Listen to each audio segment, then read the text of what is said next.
Hare Krishna. Let us start with this prayer. Om Ajnanatimidandhasya Jnananjanashalakaya Chakshurunmilitam Yena Tasmai Shri Gurave Namaha Nama Om Vishnupadaya Krishna Prishtaya Bhutale Srimate Bhaktivedanta Swamin Iti Namine Namaste Saraswate Deve Gauravani Pracharine Nirvishesha Shunyavadi Pashyatya Deshatarine Jai Shri Krishna Chaitanya Prabhu Nityananda Shri Advaita Gadadhar Shivasadi Gaura Bhakta Vrinda Hare Krishna Krishna Krishna Hare Hare Hare Rama Rama Rama Hare Hare. Hare Krishna everyone. So welcome back to our sessions on Wisdom of Bhagavad Gita. Wisdom of Bhagavad Gita is trying to give us some realizations or the practical applications that we can use in our life and we can learn from Bhagavad Gita. So till now we have completed 13 chapters, and today we are going to start with the 14th chapter, which is named as the three modes of material nature. And in Sanskrit, this chapter is called Gunatraya Vibhaga Yoga. Gunatraya Vibhaga Yoga. And as this picture itself shows on the slide, that we, the living entities, are controlled by three modes of material nature. But the Prakriti or the three modes of material nature is controlled by the Supreme Lord. And this picture also gives us an idea that how we can overcome or transcend the three modes. By taking the shelter of the Supreme Lord, Shri Krishna, who is controlling the three modes, it is easy to cross beyond these three modes. So this is the gist of this entire chapter. As the name suggests, it is going to give us a detailed understanding of the three modes of material nature: mode of goodness, mode of passion, mode of ignorance, sattva, raja, and tamo guna. So where exactly this is coming from? Like why suddenly he's talking about three modes of material nature? So in the 13th chapter, Lord Shri Krishna talked about Kshetra and Kshetrajna. So Kshetra means this body and Kshetrajna means the soul. And there it was mentioned that the soul, the living entity, gets entangled in this material body. So how does this soul gets entangled in this material body? So this is being explained in this chapter. Also, there were three things which were mentioned in the 13th chapter.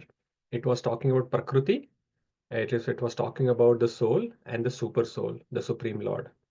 So here again, all three are being explained and their relationship is being explained. So the focus is on Prakriti, which is the three modes of material nature, but how this Prakriti is covering the soul is mentioned here. And by taking the shelter of the Supreme Lord, which is the third entity which was being talked about in chapter 13, how the living entity can overcome this Prakriti is also mentioned. So again, this is the interaction. This chapter is giving the interaction of these three, which were explained in chapter 13, which is the Prakriti, material nature, Jiva, who is the soul, and the Paramatma, which is the Supreme Lord. So this is what we are going to see in this chapter. There are 27 verses, and this chapter is a bit easy to understand. So I'm going to aim to complete this chapter in one session. Let us see how it goes. It will be a marathon. So let us see. They are very simple verses, and we can understand it clearly. But if we see that it is not going to get completed, we can continue in the next session. So what I request from you is raise your hands as soon as you can, and that way we are not spending time in finding out who's going to uh, uh, read the translations. Okay, let us start. First verse. Shri Bhagwan Vacha Param Bhuyah Pravakshami Jnananam Jnanamuttamam Yajñatva Munaya Sarve Param Siddhim Ito Gataha. Yes, Mahendra Prabhu. Hare Krishna Prabhuji. The Supreme Personality of Godhead said, "Again, I shall declare to you this supreme wisdom. the best of all knowledge, knowing which all the sages have attained the supreme perfection. Hare Krishna. Thank you, Prabhuji.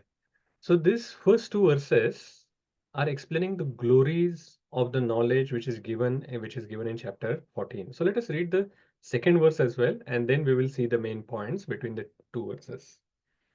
Idam jnanam upashritya mama sadharmya agataha sargepi nopajayante pralayena vyathanti cha.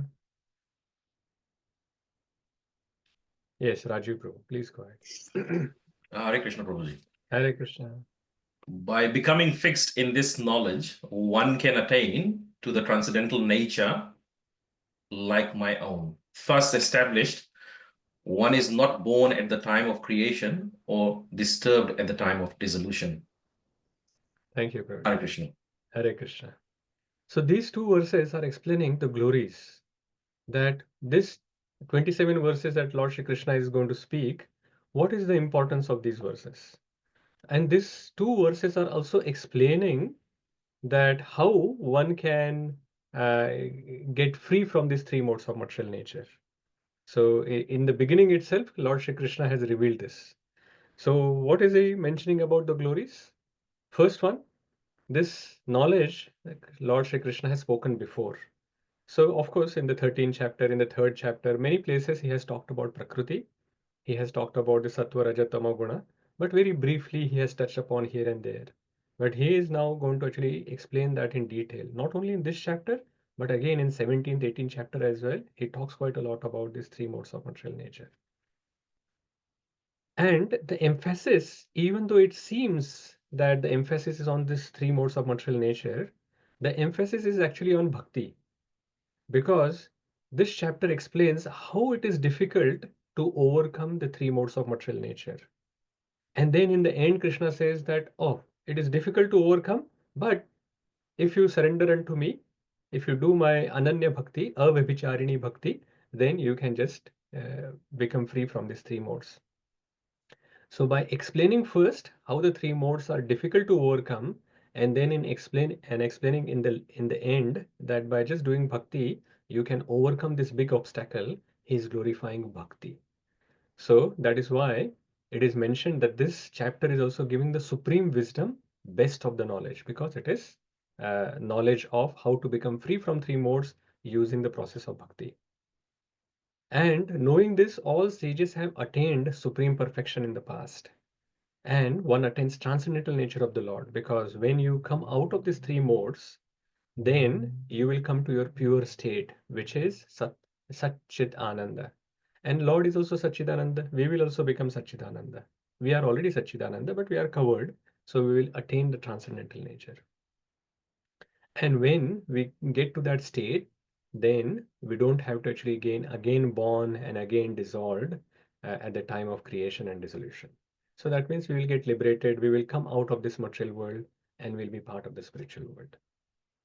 So after explaining in the first two verses how what are the glories of this knowledge, as well as how we can get liberated and free from these three modes, the next two verses Lord explains how we get entangled in the three modes of material nature. So we'll read both the verses together and then we'll talk about it. मम योनिर्महद्ब्रह्म तस्मिन् गर्भं दधाम्यहं सम्भवा सर्वभूतानां ततो भवति भारत सर्वयोनिषु कौन्तेय मूर्तयः सम्भवन्ति या तासां ब्रह्म महद्योनिर् aham bij pradapitaha. Yes, Surananda Prabhu, you can read both the translation. Hare Krishna Prabhuji. Hare Krishna. The total material substance called Brahman is the source of birth, and it is that Brahman that I impregnate, making possible the birth of all living beings, O son of Bharata.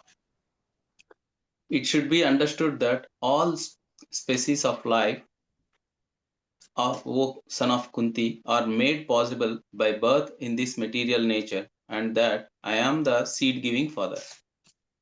Thank you. So here it is explained that the Lord is saying that he puts that the mother nature, material nature is our mother. And that is why we also call her Mother Nature, right? So she is our mother. Prakriti is our mother, but the Father is the Supreme Lord. He is the seed-giving Father. And he puts the living entity into the material nature just by his potent glance. So in the third verse, it was mentioned that there is this Mahat Tattva. Mahat Tattva is in that the beginning of creation, Mahat Tattva is there, which is made of all those 24 elements that we talked about earlier as well in the previous chapters. But this is, it is not alive. But then the Supreme Lord looks at it, and by his potent glance, then the Mahat Tattva becomes now, takes the form of universe. And that is how when he enters into the each universe as a Garbhodakshayi Vishnu. And then in all these living entities are also inserted into the universe, and then the creation starts. So here in the purport, Srila Prabhupada actually talks about this analogy of a scorpion. Many people actually say that we are matter, we are this body, and we have come into being from the matter. So that is why they say that there is no other life, that this is one life, and we should just enjoy as much as we can because there is only one life. Because their conception is that we are this body, and at the end of the body, everything finishes. And this conception is coming from this understanding that they are part of this material nature. So Srila Prabhupada explains that sometimes you see that some scorpion comes out of rice. In villages where the rice is stored, sometimes you see that some scorpion is coming out of it. And someone will think that, oh, how come the scorpion is coming out of rice? That means the scorpion is born out of rice. But the intelligent person knows that the scorpion mother has gone into rice and laid some eggs there in the rice, and that is where the eggs have now, like the scorpion have come out of those eggs, and that is why they are coming out of that rice. It doesn't mean that the scorpions were born out of rice. So similarly, even though this living entity is born with this body and the soul is not visible, but still it doesn't mean that the soul has come out of this body. The Supreme Lord, who is Satchidananda, he has placed us into this material nature. So he is the seed-giving father, and the material nature is a mother, and that is where we are coming out from this material nature. And that is why we have this body, and we are entangled in these three modes of material nature. So that is how it is mentioned that how the living entity is placed in these three modes. Now, what are the characteristics? So we will see those characteristics in the next verse and next few verses actually, 5 to 8. 5 to 8 verses are explaining the characteristics of the Sattva, Raja and Tamoguna. Let us look at that. But before that, this important practical point that we are the son of the Supreme Lord. So he's the seed-giving father, right? So he is our father. So you all are the sons of Supreme Lord, and he is your father. Father is always affectionate to the sons. Sons may forget the father, but the father never forgets the son. And that is why we, even though we are forgotten about the Supreme Lord, the Lord Himself comes again and again to again ask us to come back. That come, you're in this material world, you're thinking that you're going to enjoy here, but I am coming here to invite you back to the spiritual world. Even though we have forgotten him, he comes to take us back. Yes, Rajiv Prabhu. Hare Krishna Prabhuji.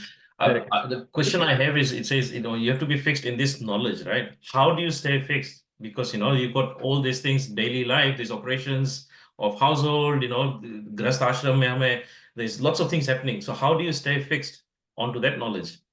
Yes, Prabhu. And then that is what is going to be explained by taking shelter of the Supreme Lord in this verse, in this chapter, briefly, but then it will be explained a little bit more in 17th chapter as well. But basically, what the answer is, very briefly, that any activities that we do, they are in three modes of material nature. So Sattva gun, Rajogun, and Tamogun. But at the same time, the way and the kind of activities that we are doing, it also increases our Sattva guna, Rajoguna, and Tamoguna. So by making a choice in each action that we are doing, we can change our modes.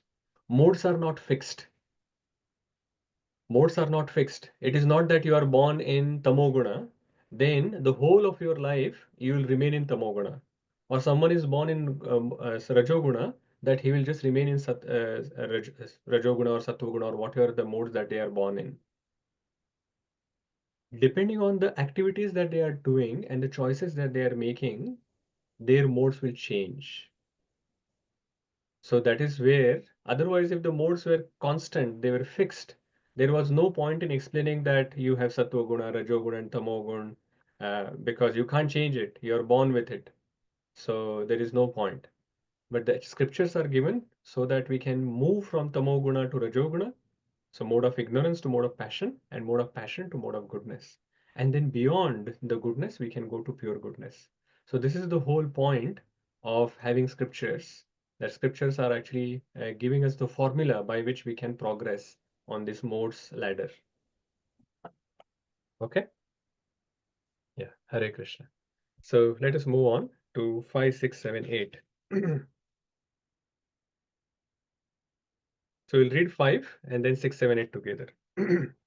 Satvam rajastama iti guna prakriti sambhavaha nibhatnanti mahabaho dehe dehinam avyayam. Who wants to read? Hare Krishna Prabhu, can I read that? Yes, Mataji. And Pamendra Prabhu, you can read the next one. Material nature consists of three modes: goodness, passion, and ignorance. When the eternal living entity comes in contact with nature, O mighty armed Arjuna, he comes conditioned by three modes. These modes. Hare Krishna Prabhu. Hare Krishna. Thank you. So there are three modes mentioned here: Sattva, Raja, and Tama. So goodness, passion, and ignorance. These three modes are there. And when the eternal living entity comes in contact with these three modes, then he gets conditioned. And how they get conditioned, that is explained in the next three verses. But these three modes are not that someone is going to be purely in mode of goodness, purely in mode of passion, purely in mode of ignorance. These three modes are like three threads, and they are actually in like woven together, and then a thicker thread comes into being. And three such threads, if you take them together and then again view them together, again a thicker rope will become. Such three ropes, if you actually put together, then the thicker and thicker rope becomes ready. And as you can see in this picture, once it becomes like a huge rope, then that can even keep the huge ship as well steady. If you just anchor it with that big rope, even if it is tons of kilos of its weight, the rope can still bind it. So this is how it happens, that millions of lifetimes that we have taken, we have created so many desires. Some are in Sattvagun, Rajogun, Tamogun, and they are together. Then they are woven together. Then in the morning we have different desire, afternoon we have different desire, evening we have different desires. So all of these are interwoven together, and then our conditioning becomes thicker and thicker. And then it becomes so difficult to come out of it. It becomes very strong because our desires, the a particular type of desire, if you continue to do, then it becomes conditioning. So someone who is smoking cigarette. So one cigarette, if he smokes, that is not a habit. But if he keeps on smoking multiple times, multiple days, then what happens? It becomes a habit. And then we say that the person has become now conditioned, and it becomes so difficult for that person to give up that habit. Similarly, this conditioning is also there. Someone who is continuously doing activities in mode of passion and ignorance, then it becomes a habit. It becomes their nature. Isn't we always say, right, that oh this person's nature is like that. He's always angry, or this person is so happy always, and any challenges comes, the person is always finding opportunity. He's not stressed out, and that is his nature. So when we say like this, what we are acknowledging that this person is always angry, that means he is in general, he is in mode of ignorance. And this person is always having positive attitude, that means we are saying that he's happy, he's knowledgeable, so he's always in mode of goodness. And someone who's always looking for some recognition, he's always having unlimited desires, he wants the result of his activity, he's thinking that I have done it, all of these things, then we say that oh, this nature is in passion. So Sattva Guna, Rajoguna, and Tamoguna. And Lord Shri Krishna is now going to talk about that.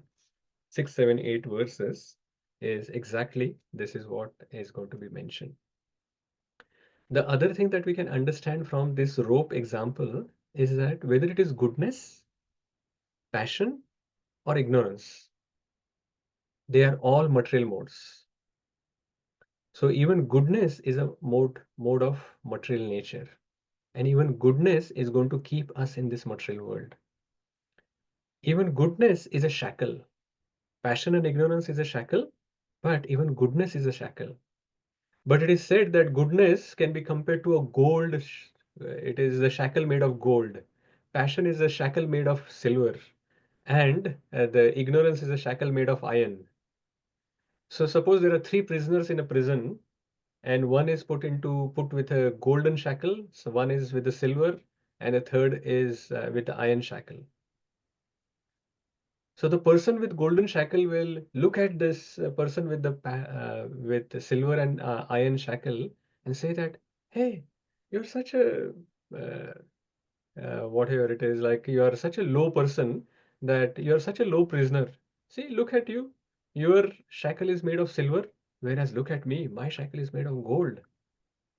But they will say that, Arey, finally, shackle is a shackle. Why are you actually telling me that you are such a golden shackle or silver shackle? Finally, we all are in prison.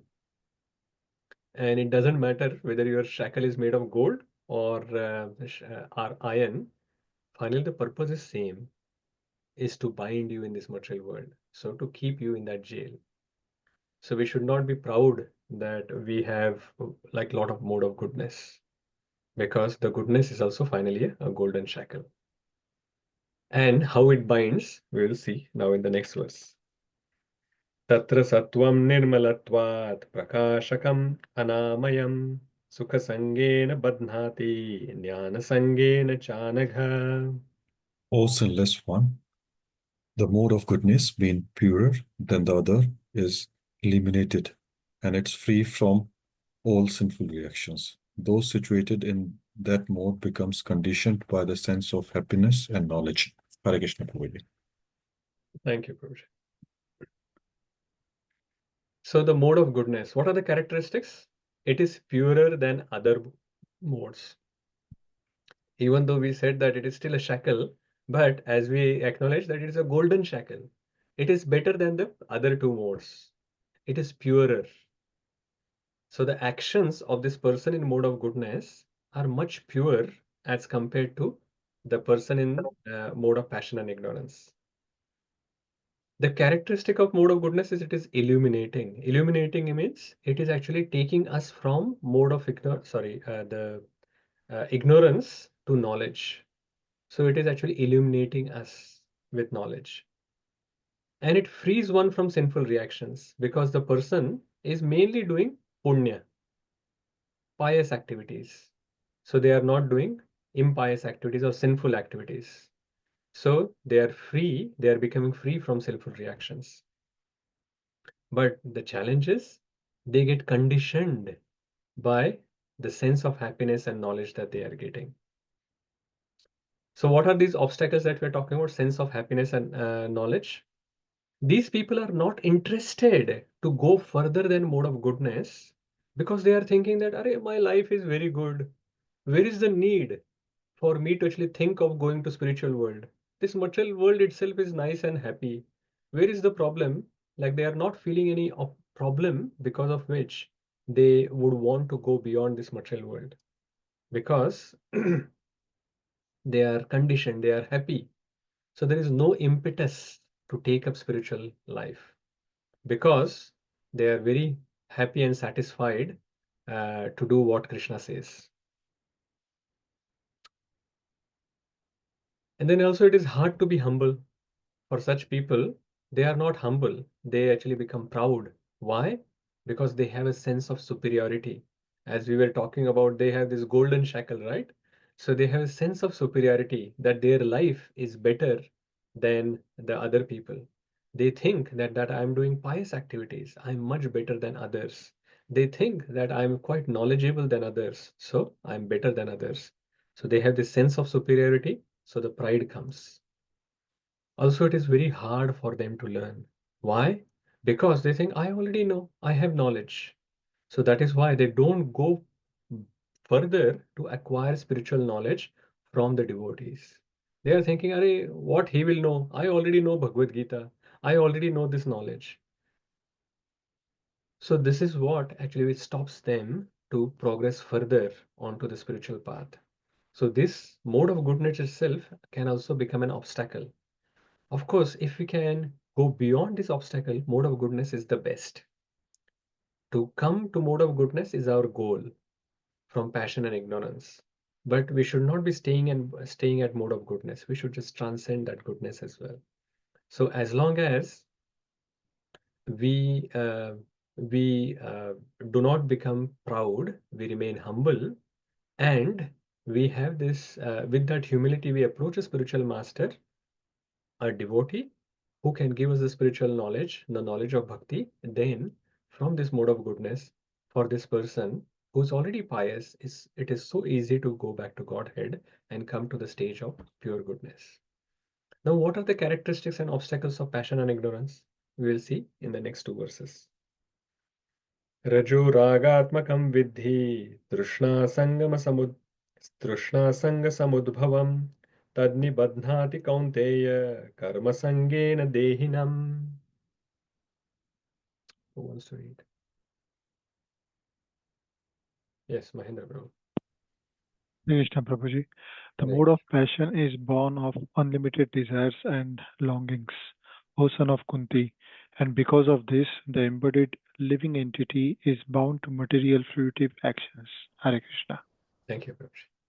So the characteristics of passion are mentioned here. So it is characterized by attraction between man and woman. So that passion or kama is coming from mode of passion. Unlimited desires. It has unlimited desires, raga, and longing, trishna. There is a thirst for fulfilling these desires. And this conditions one to material fruitive actions. So what is the material fruitive action? It is the action where the doer wants to enjoy the results. So I am doing this activity because I want to enjoy the results.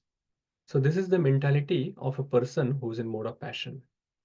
And if you want to enjoy the results of your own activities, you're not offering them to the Supreme Lord, you are trying to enjoy it yourself, then of course you're going to get the reaction of that activity. And that reaction is going to bind us into this material world. So the obstacles for this person is, this person can't give up the results. He can't give up the fruits. Why? Because they have unlimited desires. Thus they become very attached, and often they actually turn to doing some sinful activities as well to fulfill their desires. When they see that the normal activities can't give them the result, they can even go to doing, they are willing to do sins. And thus they can't take up bhakti with determination because they are not able to fix it up only. They are not able to fix themselves up. They are just they are in mode of passion. So that is their obstacle. Let us look at what is the obstacle for a mode of ignorance. Rajo, oh, we have done this. Raju Prabhu, you have a question? Yes, Hare Krishna Prabhuji. The Hare question Krishna. I have is, mode of passion. I mean, that naturally comes around. Men, he's talking about men and women, right? as children, they don't see that difference, right? There comes a certain age when you start noticing the opposite sex. Yeah, And then there comes a certain age where that doesn't matter anymore. So it's yeah, only in between, and that's nature's way of procreation. So where do we draw the line, right, for procreating to keep the civilization going, and then, not being entangled in passion? yeah. Good point, Prabhuji. So, characteristic of mode of passion is not only the relationship between man and woman. It says that the main characteristic is unlimited desire to enjoy. And that you can see even those who are not engaged in sexual activity. Of course, in that particular age, when the hormonal changes are happening, and finally the hormonal changes also die down, all those hormones also die down, and they become again peaceful. So, in that period as well, in between, then the main desire for sexual activity is their sense enjoyment. So, this is how it is actually referring to. But whereas the procreation is a separate activity. So mode of goodness, the people who are doing or engaging in karma, their main idea is that procreation, not mainly sense enjoyment. And further, in mode of pure goodness, the idea is that the procreation so that the children can become Krishna conscious. So the purpose is that I will only become a mother or father if I'm able to take my children back to Godhead. So this is where the difference is there in the consciousness. So the consciousness of someone in mode of passion is, I want to enjoy. Mode of goodness, okay, this is for procreation. It is not mainly for enjoyment because they have the knowledge. Knowledge is there. So they understand that this activity is focused on procreation. But pure mode of goodness, so pure goodness, Shuddha Sattva, there the idea is that they are procreating so that the children can become Krishna conscious. I will only become parents if I'm able to take the children back to Godhead. So there is a difference in consciousness. Is that making sense? Yeah, it is. But I have a follow-up question, which is, let's say, forget about sexual activity. Let's say I'm passionate about cycling or running, Mm. which gives me dopamine kick at the Mm. end of it. And Mm. now I'm craving it. It's the runner's high. If you're, after completing a run, you get the runner's high, dopamine kick. So is that entangling as well? Because you keep going back to that same activity, it gives you that high, and then, when it wears off, you want to do that activity again. Yeah. Again, Prabhuji, activity itself is not going to be in a mode of goodness, passion, and ignorance. The consciousness behind that activity actually depends on whether it is goodness, passion, and ignorance. And Krishna, Lord Shri Krishna himself gives so many examples now in not in this chapter, but afterwards in 17th chapter, he talks about, for example, eating. Eating is an activity, but what food you eat then that actually decides that eating is in sattva gun, rajagun, or tamagun, goodness, passion, or ignorance. You give donations. So donation is an activity, but that donation can also be in goodness, passion, ignorance. Any action that you do, even happiness, is in goodness, passion, and ignorance. All of these activities can be in goodness, passion, and ignorance depending on the consciousness behind it or the way that you are doing the activity or a particular activity. Okay, Okay. give me a moment. Yeah, my one of my monitors switched off. All right. Okay, Thank you, Prabhuji. fine. Hare Krishna. Yes, Mataji, Gita Jayanti Mataji. You want to read or you have a question? I had a question, Prabhuji. Thank you. Okay. So when we're talking about this enjoyment, we see in our society, like the culture has become that everybody is doing something for gaining some enjoyment.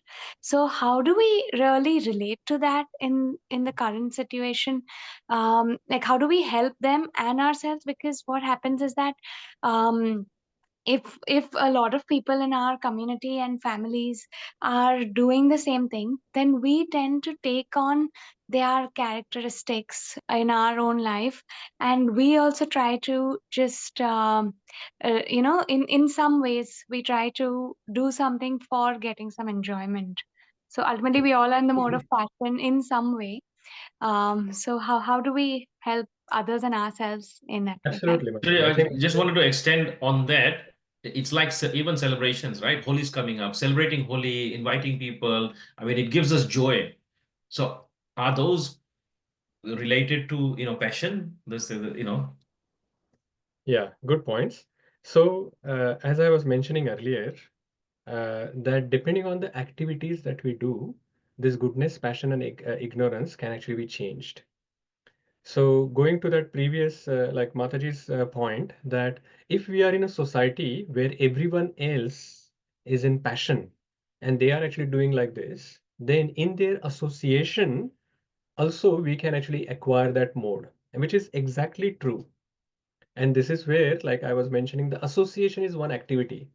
Whom do you associate with can change your mode. Just like I was mentioning, what food that you eat or what kind of donation that you do. Similarly, whom do you associate with is also one of the activity by which you can change your mode. If you are constantly in association with people who are in mode of ignorance, you are going to develop mode of ignorance. If you are constantly in association with people who are in mode of passion, you are going to develop mode of passion. But if you are constantly in association with devotees, definitely you are going to develop mode of pure goodness, or at least goodness you can come up with.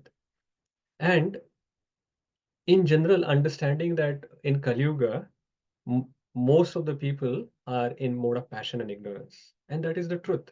Srila Prabhupada mentions in the purports, in one of the purports in this chapter, I don't remember now which one exactly, but he mentions that in Vedic times, in Vedic civilization, the platform or the culture was of mode of goodness.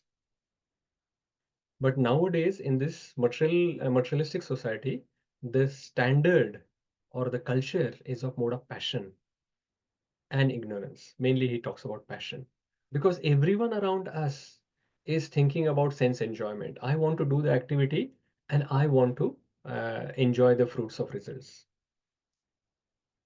So automatically, by being in that association, we are going to develop and we are going to develop those desires. So this is standard. This is the default level that everyone is in passion or ignorance, and any children who are born in this kind of society automatically going to develop those desires. And that is where because of that culture, they are going to be by default coming into mode of passion and ignorance only. Now, we have to change that. This is where at least someone has to change their habits. And how that will change? They will not actually change it themselves. That is where it is mentioned that bhakti only comes from devotees, and it comes by mercy of devotees. Someone has to actually take initiative, whoever is having little goodness as compared to others, little extra goodness. They have to take an initiative to try to distribute this knowledge to others by which they can change their mode. And by coming in association with such devotees, then we can also think of, oh, actually, this person looks much more happier, peaceful than all these other people that we see. Definitely, this person has a different kind of vibe. This person has a different kind of um, something is different about him. When we go near him or go in contact with him, we feel better. So we should try to develop some qualities of this person. And then this person, like the person who's hearing or coming in contact, will develop some faith in the person, in the devotee. And when such devotee is giving some knowledge, then that will be accepted. And at least some of that, if the person actually imbibes in their life, then their life changes. That is why when Rupa Goswami talks about step-by-step progress of devotion, he says, Adho Shraddha. Like the first one is having little faith. Then sadhu sangha. So with that faith, if you do association of devotees, then the person will do bhajana kriya. That means he will start doing activities by which he can progress further. And then anartha nivrutti will happen. What is anartha nivrutti? Basically, giving up the three modes of material nature is anartha nivrutti. And then they will come to the stage of nishtha, then ruchi, asakti, bhava, and prema. So that will come. So, but basically it starts with association of devotees, having little faith in the person, and then following that person's instructions so that we can actually start doing something like chanting of the Hare Krishna Mahamantra, reading Bhagavad Gita, offering bhoga, prasadam to the Lord, visiting holy places. All of these activities, when by following the instructions that we start doing, we will make progress. So yes, by default, everyone is getting born in passion and ignorance in the material world, in this especially Kali Yuga, but it is not that it is constant. We can still change it. And it doesn't have to change by 1,000 people at a time. The change can happen within us. Like one person changes, that influence, their influence will spread to other people as well. And then that influence will spread further. So it will actually glow. There is also one very important thing that we should understand, that even if there is a room which is full of darkness, so the entire like big room is full of darkness, but even a small lamp, flame of a lamp can lighten that entire room. So even if there are millions and billions of people who are in mode of passion and ignorance, even one person who is having some pure goodness, that can lighten the entire world. And this we are seeing by Srila Prabhupada's example. He is a devotee in pure goodness, and one person could actually travel all around the world, and he influenced so many people's lives. And he took the people from pure ignorance, like hippies who were in pure ignorance. They were breaking all regulative principles every day, every moment. He took them from that level and brought some of them to this pure goodness level. So he made such a big influence on them. So even one person can change everything, and that person can be you. That you can develop that pure goodness, and then you can influence so many people around you. And then in turn, it will be a chain reaction, and then those people can influence others. Okay, let's move on. Clearly, I'm not going to finish this chapter, Thank but you. that's fine. It's a good discussion. I hope that helped, Mother. Yes, thank you, Prabhuji. Hare Krishna. Okay, let's go to verse number 8. तमस्त्व अज्ञा तमस्त्व अज्ञानजं विद्धि मोहनं सर्वदेहिनां प्रमादालस्य निद्राभिस्तन्निबध्नाति Bharat. Who wants to read? Yes, Pamindra Prabhuji, go ahead.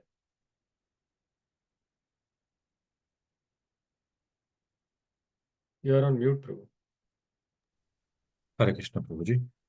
O son of Bharata, know that the mode of darkness, born of ignorance, is delusion of all embodied living entities. The results of this mode are madness, indolence, and sleep, which bind the conditional soul. Thank you, Prabhuji. So here we can see the characteristics of mode of ignorance. First of all is ignorance means lack of knowledge. There is delusion, and they are conditioned by madness, laziness, and sleep. And this particular mode is opposite to mode of passion and ignorance, or passion and goodness both. Now, goodness was full of knowledge, but this is full of madness, so it is opposite to knowledge. Someone who is knowledgeable and someone who has no knowledge, so he is acting madly. In passion, the person was very active. He was trying to do so many activities because he had so many desires. So he's just doing so many activities to fulfill those desires. But this person in ignorance is lazy. So activities, action versus laziness. And sleep. Sleep is also part of laziness. Like it is It is opposite to both goodness and passion, because sleep is a characteristic of both madness and laziness. So it's a combination of both. So that is where too much sleep is showing mode of ignorance in a person.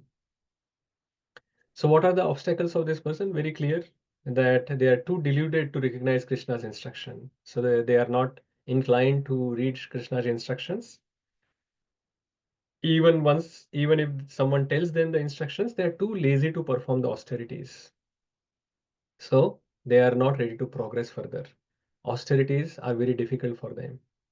So giving up coffee, giving up meat, giving up smoking, alcohol is too difficult for them. They think that, oh, it is too much for me to do all of these austerities. I can't do it. So they are too lazy. There is lack of determination that they have. So that is showing the mode of ignorance. So to summarize these three modes, ninth verse is explaining how the three modes are conditioning. So it is already mentioned, but Lord Shri Krishna is summarizing it in one verse again. Satvam sukhe sanjayati rajah karmani bharata jnanam avritya tu tamaha pramade sanjayatyuta. Who wants to read? Okay, if no one is reading, Pamendra Prabhu, go ahead. Hare Krishna Prabhu. The mode, O son of Bharata, the mode of goodness condition one's to happiness, passion conditions one to fruitive action, and ignorance covering one's knowledge bind one to madness. So in one verse, the Lord is mentioning that how these three modes are binding us. The goodness is binding us with happiness. Passion is binding us with this unlimited desires by which we are keep doing activities which we want to enjoy, and ignorance is binding us into madness. So what do we learn from this? First of all three modes are binding us. As we can see from this previous verse, that even goodness is binding us. So all three modes are binding us and keeping us in this material world. Hence, we need to actually free ourselves from all these three modes. It is not that we should try to develop goodness and just remain there. Because if you remain at goodness, then it will keep us in this material world. So this is how, and Krishna actually mentions that in the next few verses that we will see. Sevakraj Prabhu, you are raising your hand to read, or you have a question? Read, Prabhuji. Okay, so you can read the next one that we are going to go to now.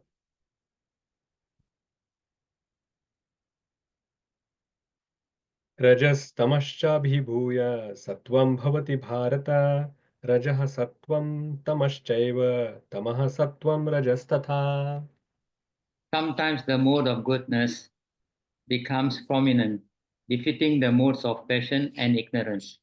O son of Bharata, sometimes the mode of passion defeats goodness and ignorance, and other times ignorance defeats goodness and passion. In this way, there is always competition for the supremacy. Thank you, Prabhuji. So this verse is actually clearly telling us that these modes are not constant.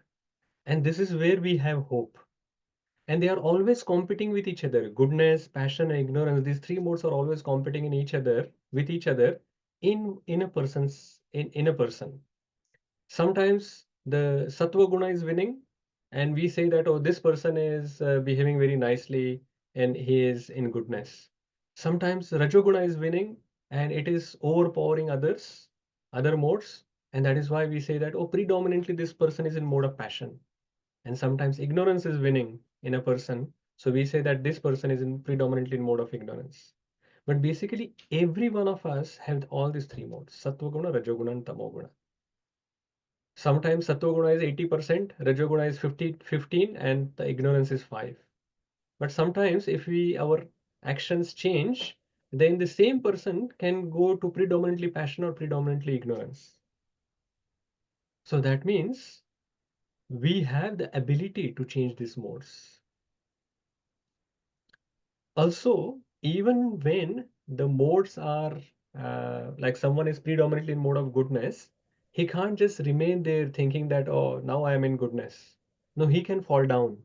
Depending on what actions or choices or association that he takes, he can come to passion and ignorance. So he has to still keep maintaining the mode that they are in. Otherwise, they will fall down. Not only that, in a person, it is possible that in the morning, predominantly he shows some particular mode. In the afternoon, he fights with someone and he shows some other mode. In the evening, he's showing predominantly some other mode.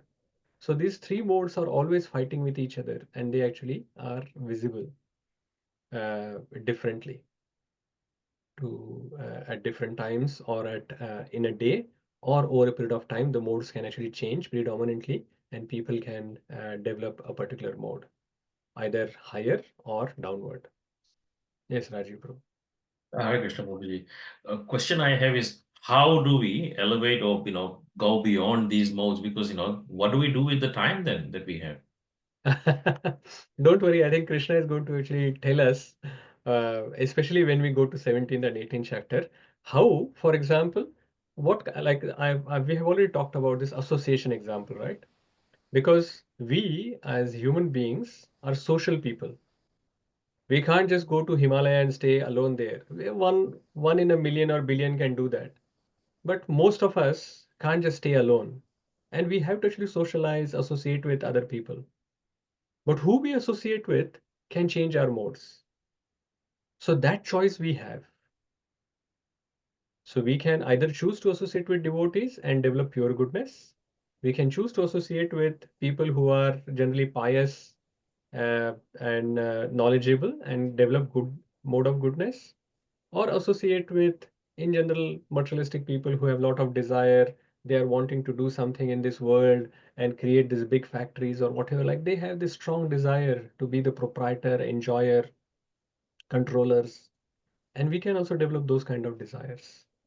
Or we can actually associate with gamblers or drunkards or smokers or in general all these sinful activities people are doing, and in their association, then we can also develop those kind of nature.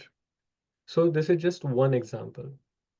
So like eating was another example that we talked about. Any activity that we do, it is not that we are not going to do actions, but we have options in doing each of the action, that which way we can do the same action. We can do in goodness, passion, or ignorance, or in pure goodness.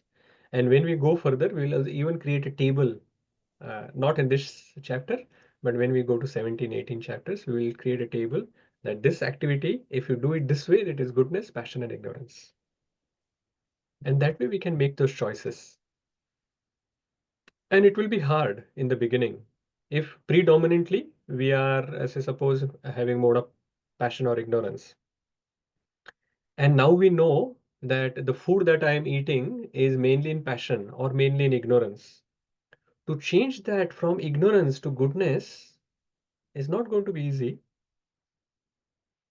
but we have to make those choices. At least slowly, slowly, we have to make those choices to change that habit from ignorance to passion, passion to goodness, or directly from ignorance to goodness. If we have little stronger determination, good association, and that way we can change our habits. But if it is like too drastic a change is not possible, it can slowly be reduced. And that way we can make that choice and we can develop mode of goodness, even though if we are starting from mode of passion or ignorance. Is that okay? Thank you. Hare Yeah. Krishna. So we are not asking to give up the activities. We are Mhm. asking to make the right choices while doing the activities so that we can actually develop mode of goodness more. Yeah, but my question was more, how do we go beyond this? Because it's still, even it's a golden shackle, still a shackle. So it Yes, yes, will bind definitely. us. So how do we Correct. go beyond? How do we break the shackles? Correct. And that is why I'm saying that each activity can be actually done predominantly in four different ways. I'm currently talking about three modes only. That's why I'm saying there are three options. But Right. actually there are four options. Either you do it in mode of ignorance, mode of passion, mode of goodness, or mode of pure goodness. So the each activity can be done either in a bhakti way, pure goodness level, or goodness, passion, or ignorance level. And when we prepare a table, we will include uh, the same activity, how you can do it for in pure goodness. Right? And that is how Pure goodness doesn't have any golden or diamond shackle. no. Pure goodness means pure goodness is Shuddha Sattva. That is the transcendental mode which is going beyond these three modes is what we are talking about. Okay. Okay? All right. Fine. Thank you. Hare Krishna. Hare Krishna. So we will see now 11, 12, 13 verses together. These three modes are explaining how these modes are manifested or visible in people around us. Actually, mainly all the scriptures are talking about us. But we have this tendency to look at others and look at their modes and not realizing these modes within us. So by looking at this, we can understand which mode we are in these three verses. So I'll read these three verses together and then we'll read the translation. सर्वद्वारेषु देहेऽस्मिन् प्रकाश उपजायते ज्ञानं यदा तदा विद्यात् विवृद्धं सत्त्वमित्युत लोभः प्रवृत्तिरारम्भः कर्मणाम् अशमास्पृहा रजस्येत्यानि जायन्ते विवृद्धे भरतर्षभ प्रकाशो प्रवृत्तिश्च प्रमादो मोह एव च तमस्येत्यानि जायन्ते विवृद्धे कुरु नन्दन. Yes, Rajiv Prabhu. You want to read all three translations? No, I was thinking of reading the first one, but yeah, I can. The Yeah, manifestation, the manifestation of the mode of goodness can be experienced when all the gates of the body are illuminated by knowledge. You want to go ahead and yeah. Our chief of the Bharatas, when there is an increase in the mode of passion, the symptoms of great attachment, fruitive activity, intense endeavor, and uncontrolled desire and hankering develop. When there is an increase in the mode of ignorance, O son of Kuru, darkness, inertia, madness, and illusion are manifested. Thank you, Prabhu. And Surananda Prabhu, I saw you had raised your hand. You can read the next verses. Okay. So how the modes are manifested? So in goodness, if someone has developed mode of goodness, all the gates of the body are illuminated by knowledge. So in the verse, it is mentioned there are 9 gates of the body, which are the 2 eyes, 2 ears, 2 nostrils, the mouth, the genital, and the anus. So all these gates, like the city is compared to, the body is compared to a city. And this city has these 9 gates. So this body has these 9 holes or 9 gates. And through that, we are actually either taking something in or evacuating. So all these gates of the body are illuminated by knowledge. That means all activities done by these 9 gates, they are based on the spiritual knowledge. They are based on the knowledge that this person has acquired. So they are not controlled by the sense enjoyment that I am going to do this activity because I want to enjoy these senses. They are illuminated. They are actually gone beyond the sense of enjoyment, and they are basing their activity based on like this knowledge that they have received. But for the person who's in passion, they have great attachment. They are people can see a lot of activity which is fruitive, like they are wanting to enjoy their fruits of the activity. And there is an intense endeavor, like there is over endeavoring that we see in doing some activity. And these people have uncontrollable desire and hankering. There is this trishna or thirst that is there for doing it. And for people in ignorance, there is darkness, inertia, madness, and illusion. They will only make plans, and that plan, they will say, okay, I'll implement it tomorrow. I'll implement it tomorrow. I'll implement it tomorrow. So there is inertia. They are not able to move only. They will only think that I will do something, but never do it. So these people are in ignorance. And of course, madness, which is against the knowledge. They do not have the spiritual knowledge. So their activities are foolish. So that is where the modes are manifesting. So what can we learn? So we can understand that knowledge of three modes that we are now getting, that can help us to identify which mode is acting on us predominantly. And as we discussed, that the modes can actually go up and down. Sometimes we are in behavior is in goodness, sometimes in passion, sometimes in ignorance. But by looking at these characteristics, we can understand that, oh, in like this particular action that I did was was not in goodness. It was mainly in passion. Or this particular time when I became so angry and I did like this is definitely was in ignorance. So we can start analyzing our behavior, that what choices we have made at a particular time. And then we can analyze and understand that, oh, which mode is predominantly working on us. But we can also understand that modes are not constant. We can change our modes. And that is how it will give us hope. Even if we can see that last whole week, out of the 100 activities that I analyzed, 90 activities were in passion or passion and ignorance predominantly. Only 10 activities I saw were in goodness. Don't worry. The modes are not constant. It can be changed. We can change our modes. And this is where we can make further progress into our spiritual life.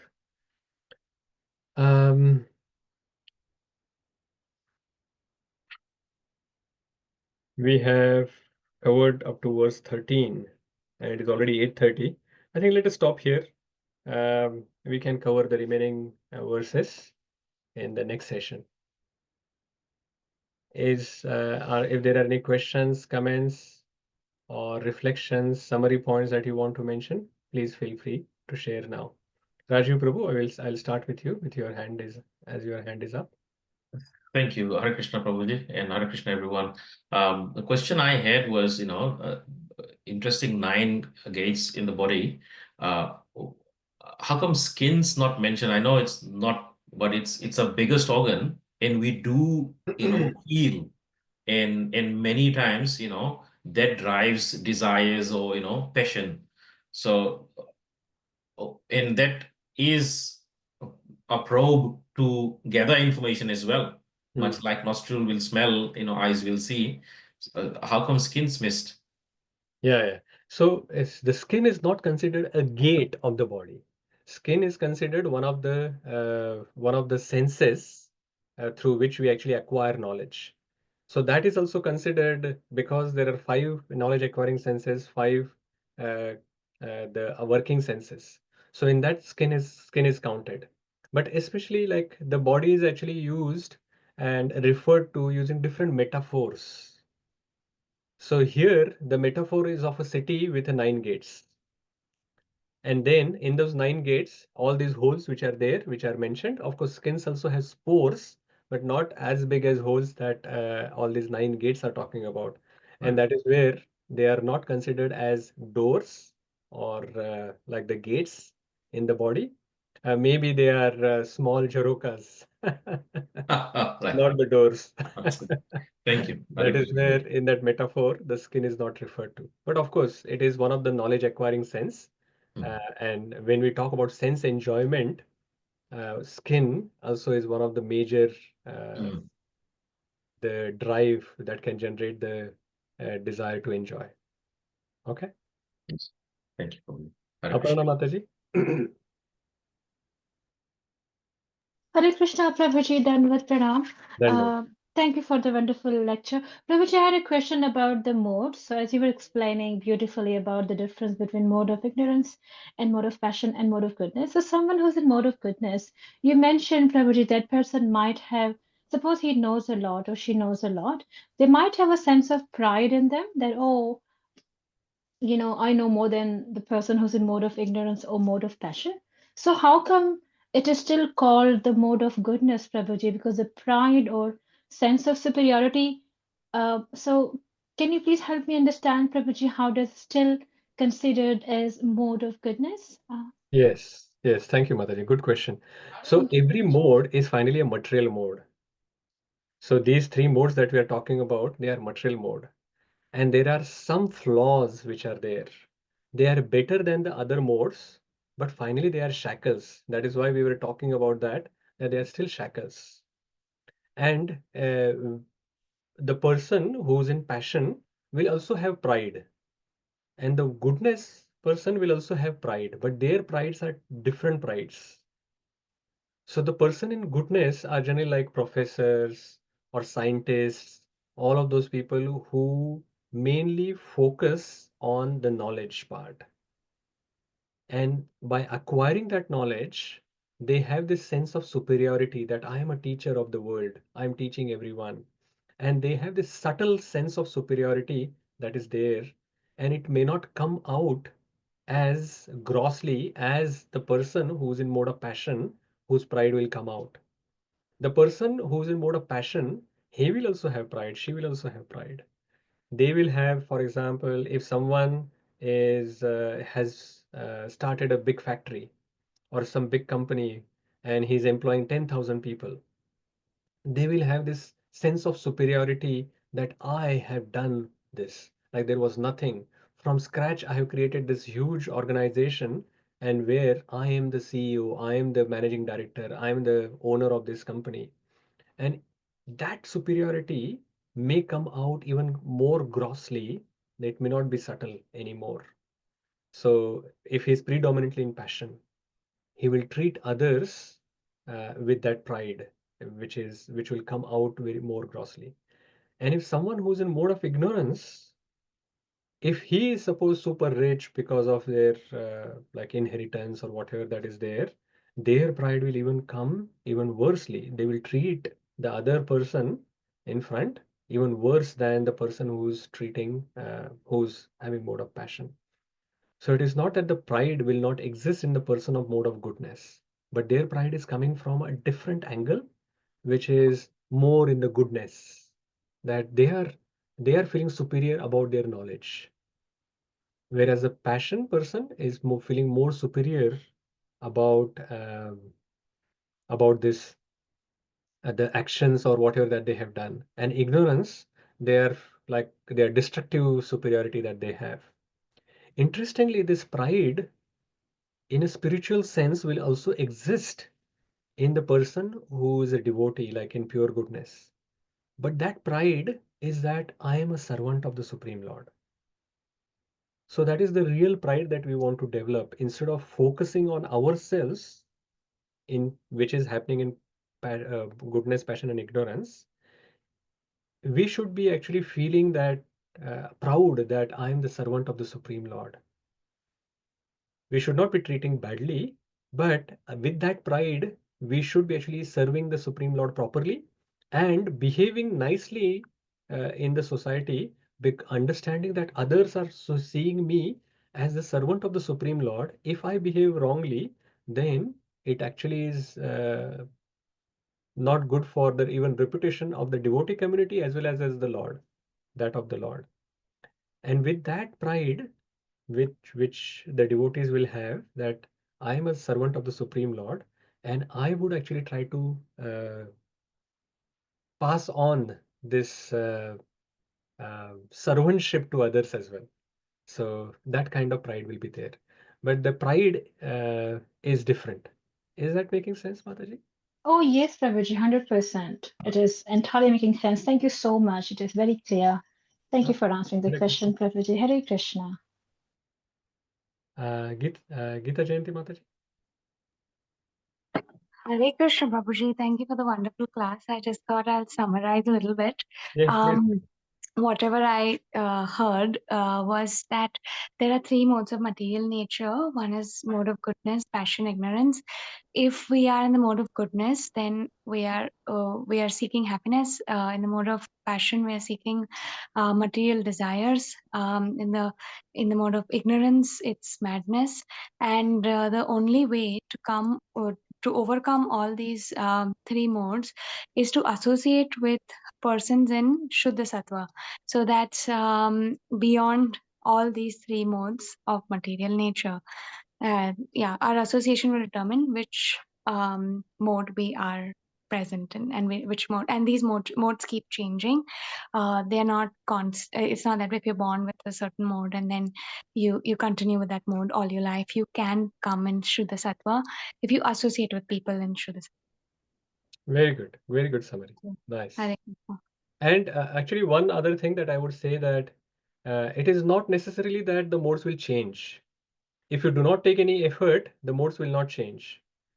If you are born with certain modes and you just continue like that without thinking, without making any effort to make the change, then you will just continue like that.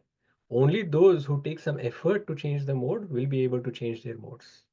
Okay. Thank Vidhi you. Mataji? Hare Krishna Prabhuji. Thank you for the wonderful class. I have a question on the last verse. As it mentions that inertia comes from mode of ignorance.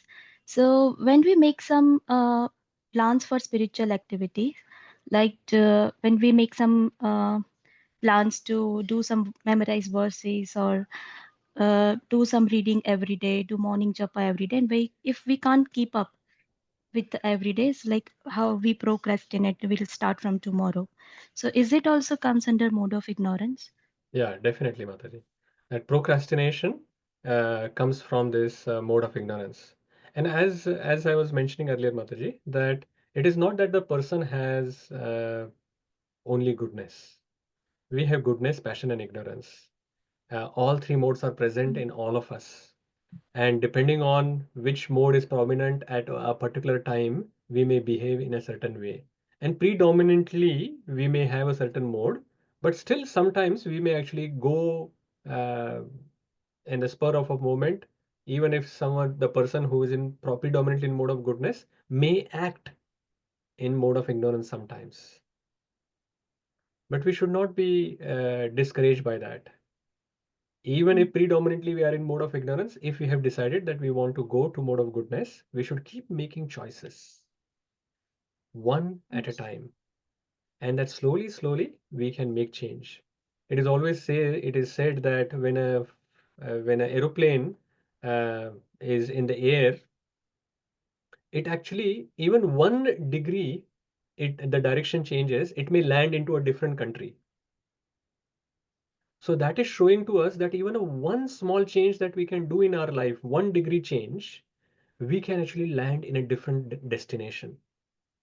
So this is what actually we should understand, that one small change can change our destination as well. So as long as we keep making those small changes in our life, we can be at a completely different destination. We don't have to remain, and Krishna actually explains in the verses which are coming, that if you die in Sattvagun, Rajogun, Tamogun, then our destinations are different. So this is how we can understand that destinations change. So even if the activity is that we want to memorize the verses, which is in depending on our consciousness, it can be considered goodness or even pure goodness activity. But because we are still having this passion and ignorance, it will sometimes pull us down, thinking that "Arey, aaj nahi karna hai, we'll do it tomorrow." This consistently doing something requires goodness. So that is why in the beginning, we say that, okay, I will chant 16 rounds or I will chant whatever, 4 rounds every day. And we do it for 2 days. And then the third day, 1 round or 0 round. Then again, after 2, 3 days, we will again start doing it. So it is up and down that is happening because it's a lack of goodness. Doing some activity consistently every day requires some goodness. And because we do not have that goodness, that much goodness, we are not able to consistently do some activity, Mataji. Thank you so much. Hare Okay. Krishna. Hare Krishna. Sannivas Prabhuji. You are on mute, Prabhuji. Hare Krishna. Hare Krishna Prabhuji, Dandavat Pranam. Dandavat, Prabhuji. Prabhuji, such a nice class, Prabhuji. Prabhuji, here actually you touched a very nice point that Bhagavad Gita gives a hope. It's not makes us to think, oh my goodness, it's so much there to do. So when we heard about this modes, where it clearly gives like the way how you explained it, there is no need to afraid. We can make some changes, and with the small changes, we can change the mode and our destination. That's a very nice point. I liked it a lot, Prabhuji. And here my question comes, Prabhuji. Here the 9 gates are it has to be illuminated with knowledge. Is this knowledge is a material knowledge, or Krishna is telling in 13th chapter what is intelligence? is that intelligence is mentioned here. Yeah, so goodness, actually, this person is doing pious activities. So it is not necessarily that it is talking just material knowledge. Of course, some of the examples that I gave of the people in mode of goodness were professors, scientists, because they are mainly focused on knowledge, even though in their case, their knowledge is mainly the material knowledge I was referring to. But Lord Shri Krishna is not talking about material knowledge. It says one of the characteristic of such a person is that they are free from sinful actions and reactions. So if that has to happen, then they need to actually understand what is sinful action and what is pious action. So that means they have to actually understand at least some scriptural knowledge has to be there by which they can differentiate what is good and what is bad, what is given in the scriptures, which is pious activity, what is recommended in the scriptures not to do, which is the sinful activity. So then they will be able to differentiate, and then with that knowledge, they will be doing the activities. So basically, the 9 gates will be illuminated by knowledge means that they are using their eyes for activities which are illuminated by the knowledge.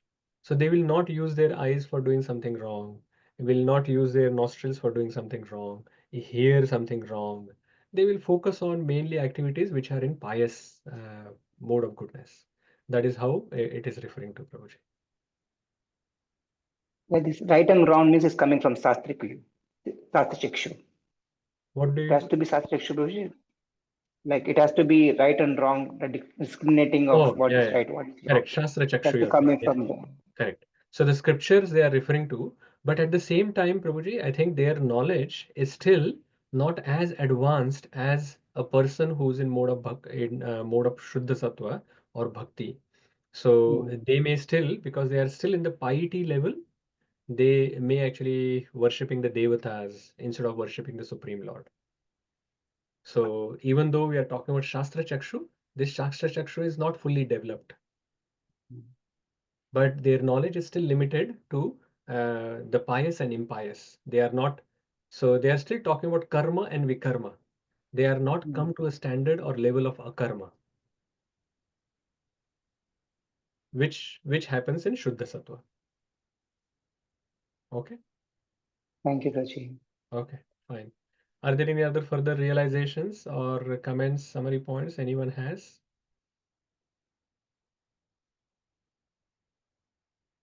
Okay, if not, then we will stop here and we will try to complete this chapter next week. Okay. Srimad Bhagavad Gita ki Jai, Srila Prabhupada ki Jai. Jai. Hare Krishna.